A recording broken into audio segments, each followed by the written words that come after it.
So my vision overall for a thriving city is actually a little bit different than what we've been doing normally, and it is to partner with private industry and have them involved in, well, creating a thriving city. More specifically, I'm hoping to eliminate homelessness, and private industry can really step up and help us in that way because they have a little bit more money than we do. And a little bit, they do have usually they have some sort of a social mandate as well. So I'm hoping to have private industry become way more intertwined with our decisions than ever before.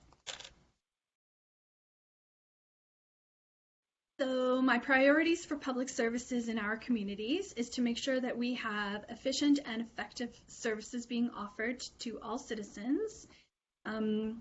I want to ensure that if, as an example, I'll speak about the public transportation system.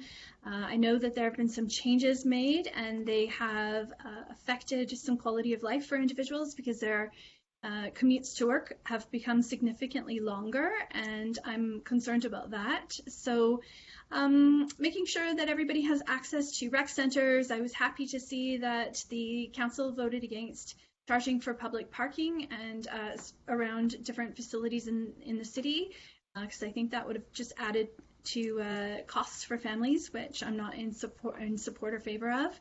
Yeah, so just making sure that we have access to everything and that everything is working efficiently and effectively. My position on private and public partnerships is favorable. I am a huge advocate of the city and private industry starting to work together as a team cohesively.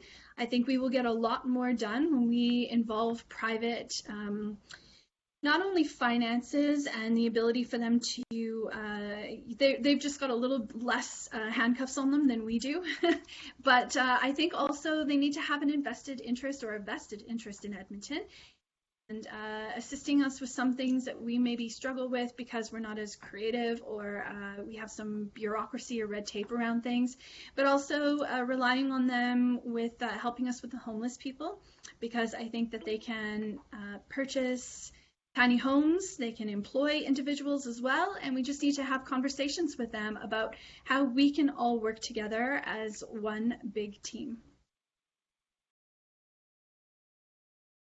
My priorities for transportation are to build an efficient and effective system. I want people to be able to move around the city however they like. So if you want to walk, take a bus, drive a car, ride a scooter or ride a bike.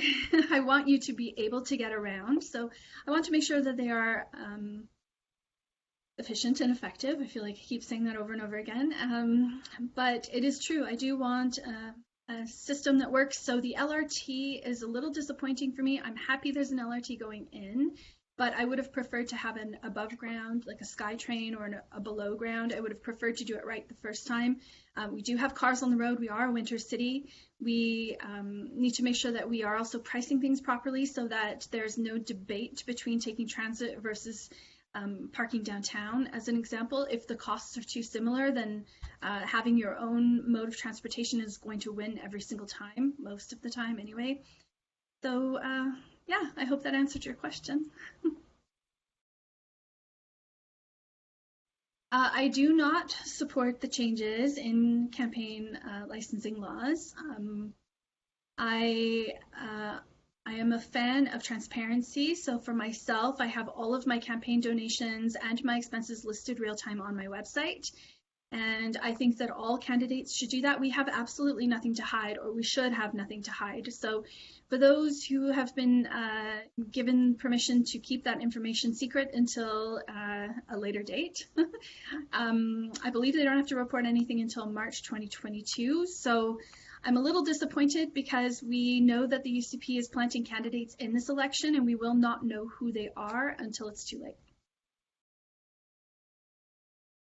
My plan is to absolutely 100% solve homelessness in our communities.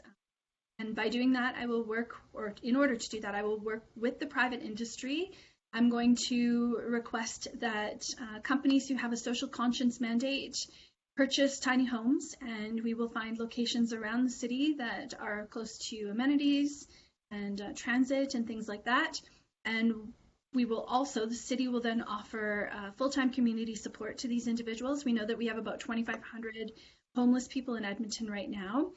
And once we get them to a level of where they're able to find employment, then I will also be asking the same private industry companies to offer employment to these individuals. And together, with a relationship between public and private, we can absolutely solve this. So the way I will address the relationship is I will continue the talks that are already ongoing. I know that they're working through that. But I hope to put just a little bit more pressure on the provincial government. We do need to have a little bit of a different relationship, and I am a nice person, but I can also be very strong when I need to, and I am here to get Edmonton exactly what we need. So I'll continue that relationship, but with a little bit of a more forceful approach, I think. Well, there is something you didn't ask that I feel voters should know in case they don't know me at all. I am nonpartisan. So I feel quite strongly that our municipal government should remain nonpartisan. I know we've got a really strong Liberal candidate. I'm not sure who our UCP candidate is or who they might be. But for myself, I'm coming to Edmonton, the Edmonton election, as a nonpartisan candidate who is kind and compassionate and transparent. And I hope you guys will give me a chance.